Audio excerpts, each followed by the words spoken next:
Assalamualaikum warahmatullahi wabarakatuh. Bismillahirrahmanirrahim. Alhamdulillah rabbil alamin. Wassalatu wassalamu ala asyrafil anbiya'i wal mursalin wa ala alihi wa sahbihi ajma'in.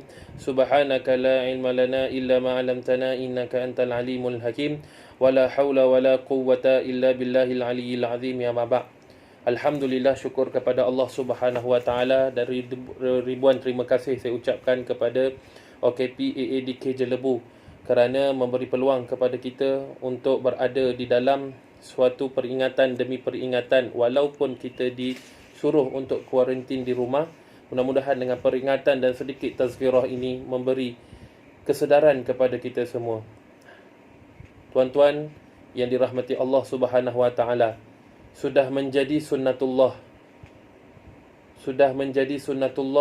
kita sebagai manusia diuji, diberi ujian daripada Allah Subhanahu wa taala, bala dan sebagainya. Maka ujian itu terkadangnya mengangkat darjat orang-orang yang beriman, kerana sebagai tanda syukur dan redanya mereka terhadap apa yang telah diberikan oleh Allah Subhanahu wa taala dalam kehidupan mereka. Yang kedua, terkadang menginsafkan orang-orang yang jauh daripada Allah, orang-orang yang tergelincir daripada perkara-perkara yang menyebabkan dia jauh daripada rahmat Allah Subhanahu wa taala, menyebabkan dia menjadi orang yang sentiasa di dalam kemurkaan Allah Subhanahu wa taala. Maka Allah memberikan ujian dan bala untuk menginsafkan dia daripada perbuatan ini. Dan terkadang ujian itu juga datang sebagai hukuman daripada Allah Subhanahu wa taala. Kenapa benda-benda ini berlaku kepada kita? Supaya kita tidak jauh daripada Allah Subhanahu wa taala, sentiasa duduk di dalam keredaan, sentiasa berada dalam rahmatnya Allah Subhanahu wa taala. Maka oleh itu saya nak fokuskan pada hari ini pembicaraan saya agar kita di sebalik ujian COVID-19 ini, kita sedar kita duduk di rumah, kita dikuarantinkan oleh Allah Subhanahu wa taala. Kita baru saja dikuarantinkan oleh pemerintah dunia. Belum lagi kita dikuarantinkan oleh Allah Subhanahu wa taala di dalam kubur kelak. Kalau baiklah amalan kita, maka baik jugalah apa yang kita dapat ketika dikuarantinkan sementara menunggu akhirat sana. Kalaulah kita dikuarantinkan pada masa yang sama amalan kita tak baik, maka apa yang berlaku ketika kita dikuarantinkan di dalam kubur tu nanti? Maka setiap orang akan pasti melakukan dosa. Maka saya tupukan perbicaraan saya pada hari ini adalah berkenaan taubat kepada Allah Subhanahu wa taala. Tuan-tuan yang dirahmati Allah Subhanahu wa taala, pada tempoh COVID-19 ini, ambil peluang secukupnya. Bertaubatlah kepada Allah Subhanahu wa taala, kerana dengan taubat ini menyebabkan seseorang itu akan mendapat kejayaan di dunia akhirat kelak. Dia akan mendapat keredaan Allah Subhanahu wa taala. Kerana hukum bertaubat itu adalah segera orang yang melakukan dosa itu untuk bertaubat, yang dipanggil sebagai wajib al-fawri, iaitu segera bertaubat kepada Allah Subhanahu wa taala walaupun dosa yang dilakukannya itu dosa kecil. Maka ketika ini kita kena faham, apa saja dosa kecil ke besar ke, jangan kita menangguh-nangguhkan daripada, melambat-lambatkan daripada taubat kepada Allah Subhanahu wa taala. Kita tidak tahu pengakhiran kita bila. Boleh jadi selepas daripada mendengar ini, boleh jadi kita pergi meninggalkan Allah Subhanahu wa taala. Kita tidak tahu bila kita dijemput oleh Allah Subhanahu wa taala. Maka dengan adanya peluang kita dikarantinkan ini, berbanyakkanlah kita bertaubat kepada Allah Subhanahu wa taala. Kepada OKP Jelebu, terima kasih saya ucapkan kerana dapat memberi mesej ini kepada sekalian anak-anak buah yang sedang mendengar video ini. Hukum melambat-lambatkan bertaubat kepada Allah Subhanahu wa taala ialah merupakan satu dosa. Merupakan satu dosa yang mana walaupun dosa itu sudah dilakukan berpuluh tahun sekalipun. Melambat-lambatkan dosa kita 20 tahun yang lepas, dosa kita 30 tahun yang lepas. Maka ketika itu kita hendaklah menyegerakan taubat kita kepada Allah Subhanahu wa taala. Maka kita kena ingat, ini adalah dosa kerana kita melambat-lambatkan bertaubat kepada Allah Subhanahu wa taala. Orang yang bertaubat kepada Allah Subhanahu wa taala ini adalah orang-orang yang dicintai oleh Allah Subhanahu wa taala. Sebagaimana Allah Subhanahu wa taala menyebutkan di dalam Al-Quran, A'udzubillahi minasyaitonir rajim. Innallaha yuhibbut tawwabin. Sesungguhnya Allah mengasihi orang yang banyak bertaubat. Bukan sekali taubat. Dia berulang-ulang kali mengucapkan kata-kata taubat, berulang-ulang kali kembali kepada Allah Subhanahu wa taala, setiap hari mengucapkan istighfar. Apa berat sangat kita nak menyebut istighfar astaghfirullahalazim, sedangkan kita banyak menyebutkan perkara-perkara yang melalaikan kita, perkara-perkara yang menyebabkan hati orang sakit. Itu mudah kita ucapkan, tetapi kata-kata yang menyebabkan Allah suka dengan kita, kata-kata yang menyebabkan Allah pandang kita, sehinggakan kita tidak mampu ucapkan. Kenapa? Apa masalah kita sebenarnya? Apa masalah yang kita sedang lalui? Sehingga kan nak mengucapkan astaghfirullahalazim itu kemain susah. Akan tetapi kalau kita nak menghina orang, memaki orang, itu kita mampu. Kita nak mendengkikan orang, kita nak menjatuhkan orang dengan kata-kata, dengan mulut dan lidah kita ini, kita mampu.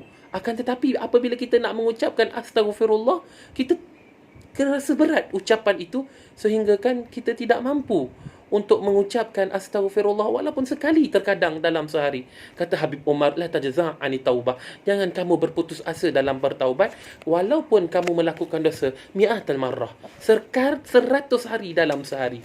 100 kali sehari dalam kita buat dosa, tetapi kita kembali kepada Allah, kembali kepada Allah, kembali kepada Allah. Kerana kita tak tahu, seperti yang saya katakan yang awal, bilakah pengakhiran kita. Allah berfirman, orang-orang yang berjaya adalah orang-orang yang di mana mereka itu adalah bertaubat kepada Allah Subhanahu wa taala. Allah berfirman di dalam surah An-Nur, "Watubu ila Allah jami'an."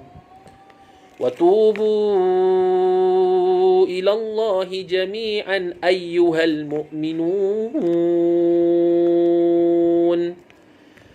وَتُوبُوا إِلَى اللَّهِ جَمِيعًا أَيُّهَا الْمُؤْمِنُونَ لَعَلَّكُمْ تُفْلِحُونَ. Dan bertaubatlah kamu kepada Allah, wahai sekalian orang, wahai orang-orang yang beriman, supaya kamu berjaya. Maka orang yang bertaubat kepada Allah adalah orang yang berjaya. Tuan-tuan yang dirahmati Allah Subhanahu wa taala, sudah pasti orang-orang yang bertaubat ini akan seperti kain putih yang tidak seperti pernah buat dosa dalam kehidupannya. Rasulullah sallallahu alaihi wasallam bersabda, at-taibu minadz-dzambi kaman la dzanbalah. Orang yang bertaubat daripada dosanya adalah seperti orang yang tidak pernah ataupun tidak ada dosa padanya. Maka bertaubatlah kepada Allah Subhanahu wa taala. Bertaubat kembalilah kepada Allah Subhanahu wa taala. Rasulullah SAW bersabda, "Man taba qabla an tatlu'a asy-syamsu min maghribiha taballahu alaih." Sesiapa yang bertaubat sebelum matahari naik daripada sebelah barat, nescaya Allah akan menerima taubatnya. Kita sebelum ni banyak cerita bab fiqh. Jadi kita tak nampak apa yang patut dilakukan oleh hati kita yang penuh dengan dosa ini. Jadi selain daripada kita salat, selain daripada kita melakukan amaliyah, pergerakan untuk mendapatkan redha Allah, hati kita juga perlu kita bersihkan. Sebab hati ini adalah tempat pandangnya Allah Subhanahu wa taala. Rasulullah SAW bersabda, "Innallaha la yanzuru ila absyarikum wa amwalikum walakin la yanzuru ila qulubikum wa a'malikum." Sesungguhnya Allah Subhanahu wa taala itu tidak melihat rupa paras kalian, suwarikum wa amwalikum, dan duit-duit kalian. Allah tak tengok benda tu. Walakin yanzuru, akan tetapi Allah melihat qulubikum, hati-hati kalian, wa a'malikum, dan amalan-amalan kalian. Ini perlu diperjelaskan. Hati adalah tempat di mana Allah Subhanahu wa taala lihat. Dan Allah melihat hati, ustaz. Makanya luar tak payahlah buat apa-apa je. Tidak, itu perbuatan yang salah. Kita perlu betulkan daripada setengah minit ini. Hati, Rasulullah menyebutkan at-taqwa hahuna. 3 kali Rasulullah sebut at-taqwa hahuna, at-taqwa hahuna, at-taqwa hahuna. Maka ketika itu kita kena faham, takwa itu maksudnya apa? Antara maksudnya takwa adalah takut. Jadi kalaulah takwa, takut itu ada di sini, adakah orang yang takutkan Allah Subhanahu Wa Taala akan menyebut perkara-perkara yang menyebabkan Allah murka dengannya? Adakah orang yang takut kepada Allah Subhanahu Wa Taala akan memakai pakaian-pakaian yang menyebabkan Allah tak redha dengan pakaiannya, iaitu membuka aurat? Dan adakah orang yang takut dengan Allah akan membuat maksiat kepada Allah Subhanahu Wa Taala? Maka kita akan menyambung semula apa yang kita katakan pada hal yang bertaubat ini. Masa akan datang, cukuplah dengan apa yang saya katakan. Rasulullah pernah menyebutkan kullu ibni ataupun kullu bani adam khata wa khairul khata'in at-tawwabun. Sesungguhnya tiap-tiap daripada Bani Adam ini semuanya melakukan dosa. Jangan risau. Tapi jangan bila kata macam tu, Allah Rasulullah kata aku ni pendosa. Kau nak kata apa? Tak, Rasulullah ada sambung wa khairut khata'in, dan sebaik-baik orang yang melakukan dosa at-tawwabun, sering kembali kepada Allah Subhanahu Wa Taala. Jadi kita akhiri dengan video ini dengan lafaz istighfar kepada Allah. Mudah-mudahan yang ada penyakit COVID, yang tidak ada penyakit COVID ke, semuanya Allah angkat dosa-dosa kita, Allah angkat penyakit-penyakit daripada kita. Mudah-mudahan mendapat manfaat di dunia dan di akhirat. Sekali saja ikut bersama, astaghfirullahal azim alladzi la ilaha illa huwal hayyul qayyum wa atubu ilaih. Sekian, saya ucapkan terima kasih. Assalamualaikum warahmatullahi wabarakatuh.